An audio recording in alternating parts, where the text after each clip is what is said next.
asli sitti dabarsuu kundura akkanuma siyaasa tokkotti Itoophiyaa bulchuuf yaada qabdaa. Yoo jara kanarra hafte. Dhugaan siin jaa. Maal jechuu? Analoojii makiinaan jiru tokko jira beektaa? Akka jarri kun amma itti deemuun yoo rabbi nu gargaare malee biyyi tuni biyya turtuu biyya hiddisii gaffagaattuu taate beektaa uummanni biyya sanii garaarsi nyaata. Uummata miskiina beektaa uummata fayyaalee wallahi uummata nagayaati beektaa. Biyya kanatti agartanii waggaa taaksiin parsantii 2 waggaatti dabalamu akkatti biyya raasan 42% gaaza irratti saantiimiin 10 waggaa dabalame.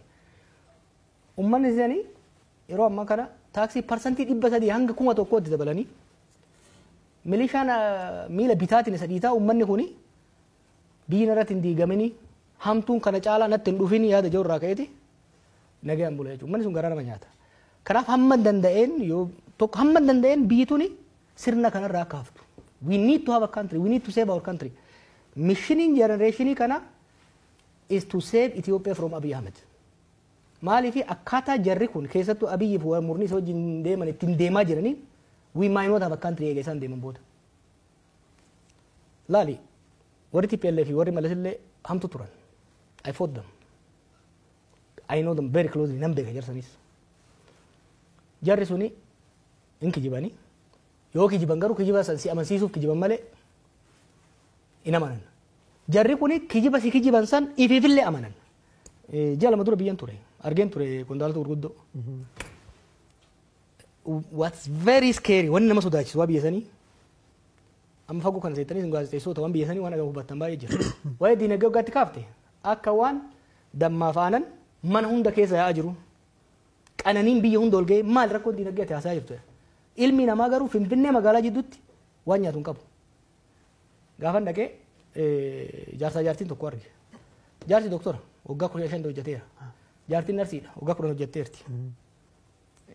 Remember the highest earning professionals. Ijoollee fi waan ittiin barsiisan ufiifummoo waan ittiin even ijoolleedhaaf nyaata gahaa ittiin geessan rakkataa jira jechuudha.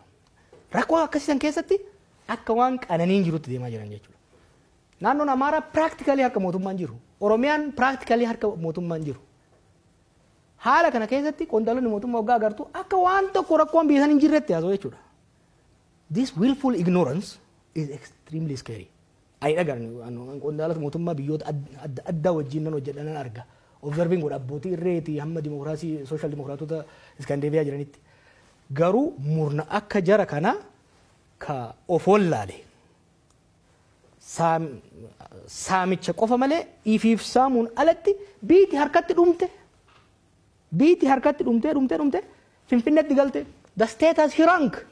State capacity mootummaa tokko sirna mootummaa tokko kan meejar godhamu lafa biyya san keessa jirtu keessa hammamta akka to'ata humna mootummaa alatti humni biraa hidhatee socho'u jiraachuu hanqisuudha.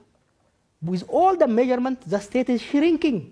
Finfinneef naannoo isii qofarratti ta'uun ifa irra dhaabanii calaqqisiisaa oolan tana alatti harka isaaniitti baateerti biitti. Garuu harka kennaa bahaa jirti jedhanii muddamanii waa sirreessuudhaaf osoo deemanii beektaa yeroo kan itaafi. Akka waan tokkoon uumamnetti akka biyyi sun qananii keessa jirtutti hamma bahaa dhihatti biyyatti nagaa qabdutti itti haasayan jechuudha.